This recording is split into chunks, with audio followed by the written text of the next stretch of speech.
Hey guys, welcome back to the channel. Welcome back to the RC Garage. And today I have a review of my HSP Nitro rally car.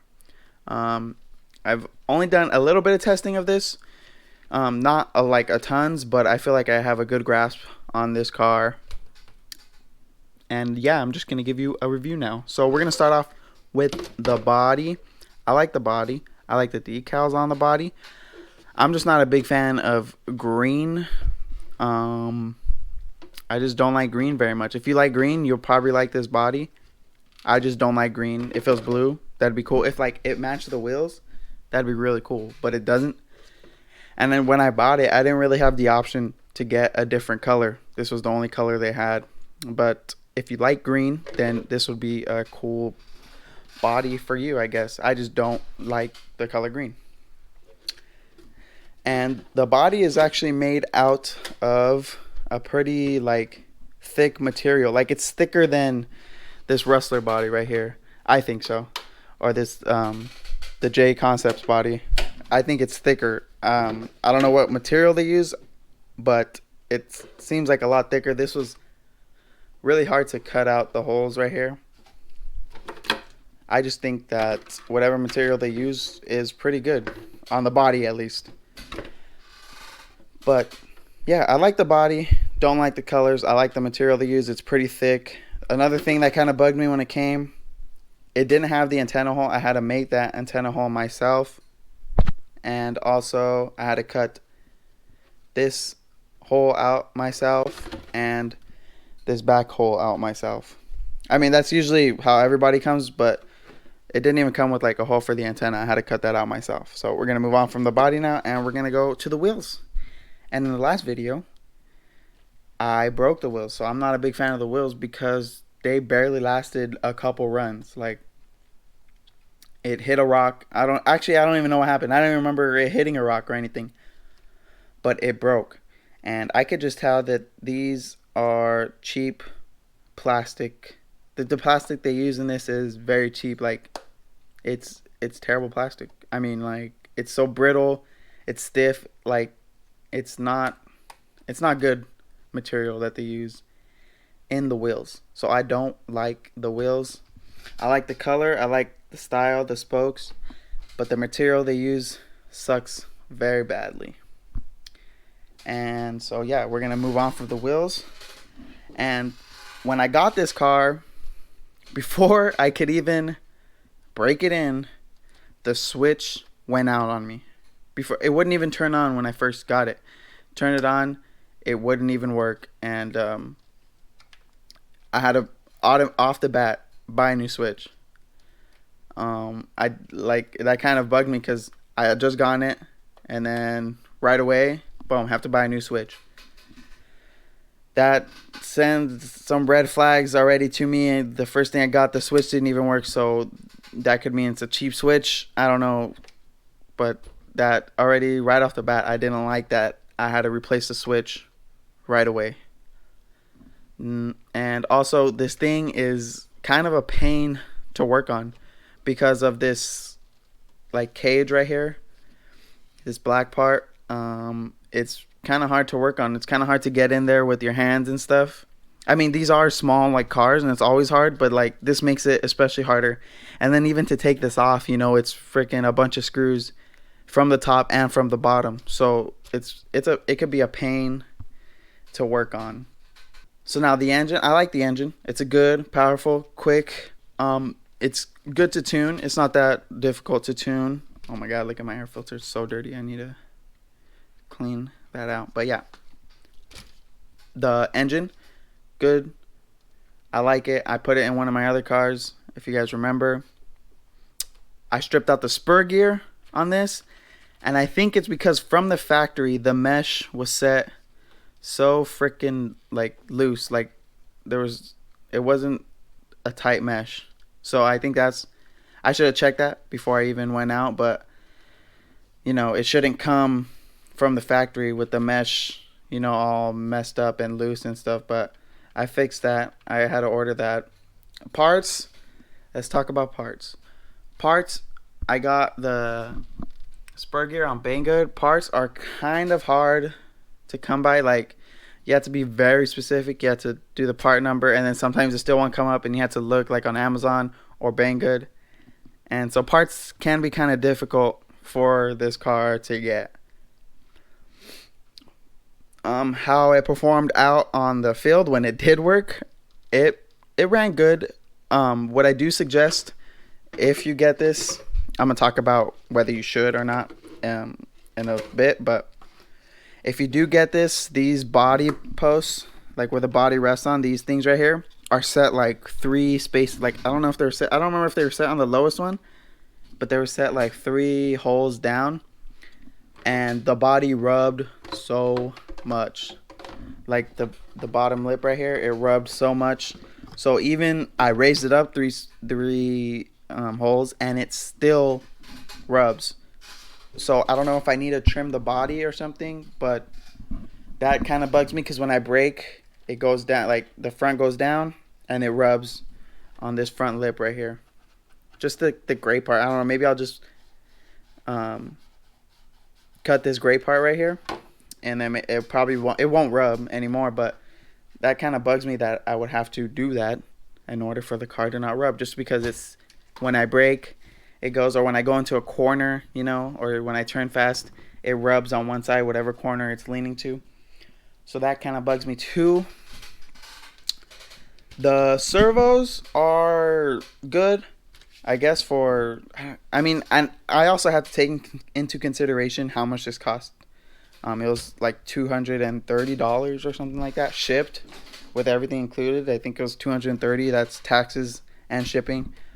So I have to take into consideration like that this is not gonna be the best built car. But yeah, still, actually the servos, I kind of like the servos. They're fast enough. They're powerful enough. The servos are good. I'm trying to think what else I broke on this car. Oh, that's right. I didn't break. I bent the rear shock tower, and I was able to bend it back. In the first video of running it, I ran it without the body. I think I put in the video of me showing this bent, but I was able to straighten it out easy and put it back in, and it works fine. I mean, nothing's happened. Good thing about aluminum is if it bends, you can sometimes bend it back if it's like a flat piece like this. But if it's like an aluminum dog bone or something, then it's kind of harder to bend it back straight. But I like that you could get a lot of aluminum upgrades for this car too. If you want to get away from plastic arms or stuff like that, you could. It comes with a book that has all the aluminum part numbers and parts that you could buy aftermarket that you could buy, you know, from their parts place. I don't know like if it'll come up on Banggood. I haven't really looked for like aluminum parts, but yeah, you could basically upgrade everything to aluminum, and like purple, green, and blue. I think those are the colors they have. The 2-speed transmission. I don't know if I have to adjust it or something, but like right away, like almost after breaking it in, I never hear it go into second gear anymore.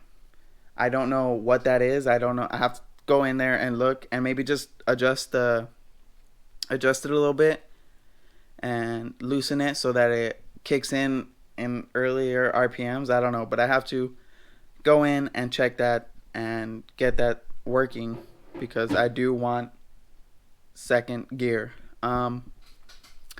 So let me talk about. So also when it's out, it's very low to the on street. It performs good, like it's fast, it's fine. But when you're somewhere in the dirt where there's like some rocks and stuff, it's so low that it sometimes gets hung up on things or it hits things. So if you want it like for bashing in rocky places, this is not the car to get because it's just low and it's gonna scrape and get stuck and hit a bunch of rocks, and there's always gonna be rocks in the chassis somewhere. So if you're gonna be bashing like in a in a rocky place, I suggest you not get this car. But now I'm going to talk about if I would buy this car again. And to be honest, I would not. If I could do it all over again, I probably wouldn't buy it. I'd probably save my money and buy something else. Just because, like I said, if you're in a rocky place, like, you can't take this. It's not a good car to take. And then even if it doesn't get caught up on here, it's going to hit this because this is so close to the ground. So if you're going to bash, do not get this car. Don't get it. Like, click off, like, I wouldn't suggest you getting this car just because it gets hung up on everything. It's kind of cheaply made. It's hard to work on. I mean, there's some good, but I think that there's a lot more bad than there is good. I don't even want to use it sometimes. Just because I can only use it on the street, and I don't really, like, the street's kind of boring. I mean, I could take it to a skate park or something, but even then, it'd probably scrape, and I just don't like it. I don't. To be honest, I don't like it. I kind of wish I hadn't bought it, and I just saved my money and bought something else. But I did buy it, and now I'm doing a review. So now I'm warning you guys to not buy this. I don't like it. Where I'd rank it, probably like a 3 or a 4 out of 10. I mean, it works. When it works, but oftentimes something's broken because it's just kind of cheaply made, and it's hard to work on. And it's like, whenever I have to replace something, it's like I don't want to because it's kind of hard to work on. And then parts, can be kind of hard to get. So I do not recommend someone getting this. Good thing I bought it, so none of you guys have to buy it. But yeah, I would not recommend getting one of these. I wanted to get one just because I like the car, off-road kind of rally style. But if I had to do it over again, I would not get it. So yeah, that is my review of the HSP Nitro Rally Car. If you guys enjoyed, if you guys have any questions, make sure to leave them down in the comments. If you guys enjoyed, make sure to like. Subscribe, please, if you're new, so you can get updated on future content of Rustler, my trail truck. I have another nitro car right here. I have this nitro car right there. And I'm obviously going to be getting more RCs in the future. So if you guys want to see more content, make sure to like, comment, subscribe, share with your friends, family. Get my channel to grow, and we'll have a lot more fun. So yeah, I'll see you guys in the next one. Thank you for watching.